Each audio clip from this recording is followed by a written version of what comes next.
Hi everybody, my name is Jet, and today what I'm going to be doing with you is an apple and plum galette.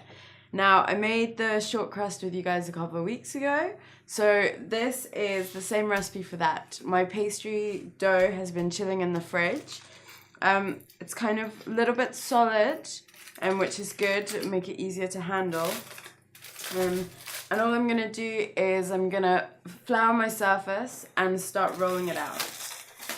I'm also going to be using the apple and pear and cranberry compote that I made as well a little while ago as the base of my galette. So first thing what I'm going to do is I'm going to cut the pastry in half because I'm going to make really small cute little galettes for you. So I won't need all of this pastry. So I just need a knife. And I'm magically up here with a knife, sorry about that. So I'm just going to cut it in half and I'm going to wrap up the other half so that it doesn't dry out. That's very important. If you don't think you'll use it, again right now, pop it back in the fridge or in the freezer even for a couple of weeks time, no problem. So that's nice and tight. And now I'm just using some regular flour and I just want to sprinkle a little bit of flour on my surface. This just helps so that the pastry doesn't stick. And a little bit of flour on top. And just get a little bit on the rolling pin as well. Move everything out the way. And basically you want, give yourself lots of room, okay? And you want even pressure. Never go all the way down to the surface, okay? Because that will squish down the sides, which is really bad. And roll, and then you want to turn, make sure that your surface is floured, you know. So as you can see, my pastry is all rolled out and it's fairly even and fairly thin all over.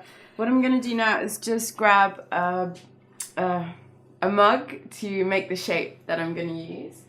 So this one is fairly big, which is fine. And you can totally decide what size shape you want your galette to be. It's literally a case of, I just want to make really cute little small ones. So I'm just going to push down, and if I need to use a knife, just run the knife around the edge just to get a clean kind of break. And there we go. It's pushed down a little bit at the edges, but you know, it's kind of really not a problem. I'm going to fold it over anyway. And that just goes onto my tray like that. I'm going to do another. So I'm just cutting out my second shape, and there we go. And now I'm just peeling away the pastry. First of all, what I'm going to do is I'm just going to grab some compote and I'm just going to put a little spoonful on the base. This is just to give it some kind of just some more texture to the thing, because my slices of apples and pears, they're not going to break down a huge amount. I'm not going to cook it for a long time.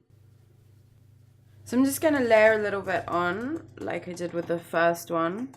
And the next step is literally just to get your apples and plums, and just putting the last piece of apple on there. And then next what I'm going to do is I'm just going to fill in the gaps with some plums. I'm just going to slice my plums just into smallish slices again and layer it in between the apples,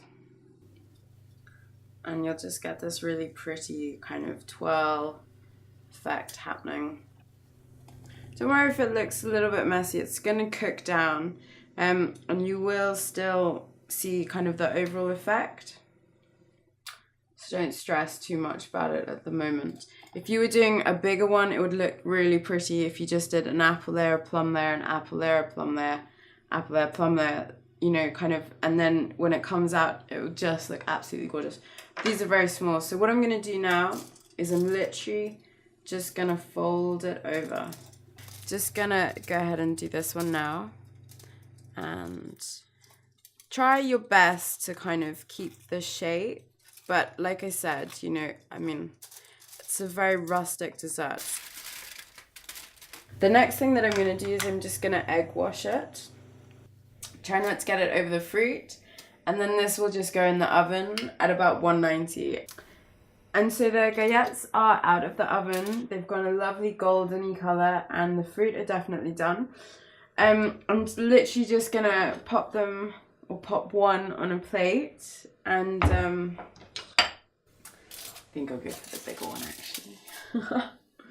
And yeah, just some really nice cream with it, and there you go, an apple and plum galette.